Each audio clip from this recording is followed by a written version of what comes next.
Hello everybody, my name is Rachel and welcome to another weekly wrap-up wherein I tell you about what I have finished reading in the past 7 days. I have 4 things to mention pretty briefly because once again it is boiling hot and I am sweating just sitting here and it's kinda gross.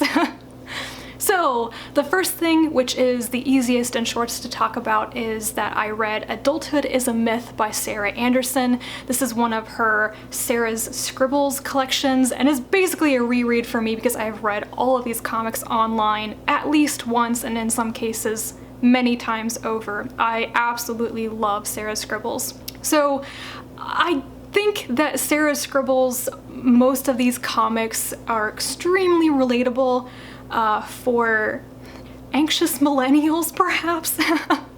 What I love them for is that they so often get right to the heart of my own anxieties and insecurities and introversion. It's like a peek into my own head. So it was fantastic and I will probably read these comics once again, many times over. Next is Amatka by Karin Tidbeck. This is a Swedish science fiction novel that was recently published in English. The translation is by Karin Tidbeck. I'm not going to talk about this too much because I have just attempted to film a separate review, which may be a big mess because heat, my brain, everything is melting.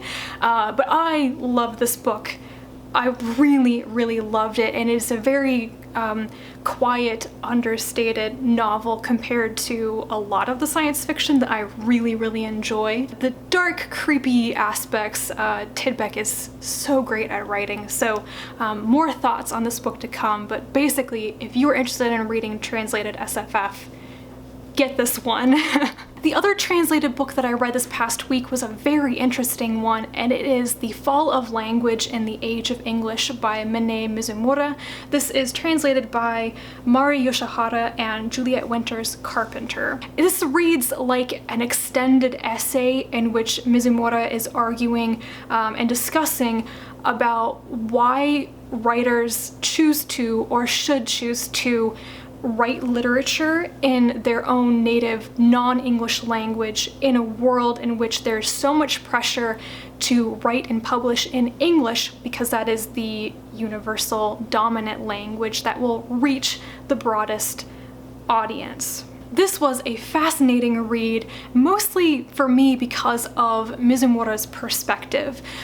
She spent about 20 years in the US, but always wanted to go back home to Japan.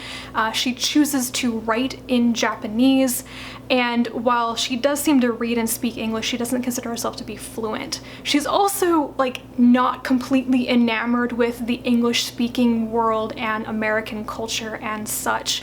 So I gather that the original book in Japan was kind of a controversial sensation because of some of the things that Mizumura says about protecting the Japanese language and overhauling the education system to focus more on teaching the Japanese language and Japanese literature. This kind of corrected my assumption, my very erroneous assumption, that basically all other languages have their own official body of literature which is taught in schools. Apparently, this is not a universal case. According to Mizumura, Japanese as a national language is maybe a little bit rare because it does have this established and respected literature that's not just recognized in Japan but also elsewhere. So there are so many things packed into this book, and for me it was a struggle to absorb all of it. I think quite a few of Mizumura's assertions and her arguments rest on her personal opinions, which she does back up by analyzing other works as well and talking about them. So that was a bit of a struggle for me. This book read very personal at times, even though it's treating on a very large and perhaps controversial subject. As someone who only speaks English, I feel like the odd person out in this argument in some ways. I'm never going to be fluent enough in another language to read the body of work from another country in the native language. This is probably not possible for me, but reading this made me really want to support people writing in their own language, because as Mizumura says, when you read and think and speak in another language, your truths are different. Truths are different from language to language. The way that you express yourself is different. And so these things are necessary to have a multiplicity of views and facts and opinions and truths in this world. You need to have multiple languages, and it would be a tragedy if English dominates so much that people choose to only write in English. So clearly, I have thoughts about this. I would really recommend this if you are interested in reading translated works and in literature, bodies of literature around the world and such. It's just a peek into an argument and a debate and a problem that I had never really thought about before. The last book that I finished this week was another fascinating nonfiction read. This is The Brother Gardeners, Botany, Empire, and the Birth of an Obsession by Andrea Wulf. I am attempting to finish reading all of Wulf's books this year. We'll see if I manage that or not. Even though this is a book on botany and a very specific point in the history of botany, you don't have to be a gardener to really enjoy it. I do garden, but I mostly do vegetables, and this is more about botany focused on trees and shrubs and flowers and ornamentals and such. This book begins in 1733 when a farmer in the colonies in America named John Bartram begins sending boxes of exotic, newly discovered North American plants to Peter Collinson in London. And England over time becomes the epicenter of like the exotic plant trade in the world, and it's about this influx of American, South American, African, Australian plants into England, which just revolutionized the English garden. And Bertram and Collinson's relationship, their correspondence, is the heart of this history of this book, but it does expand into other influential movers and shakers of the period in botany, such as Carl Linnaeus, who at this time was trying to introduce his sexual system for classifying plants. British were very prudish about that, and his method of naming plants.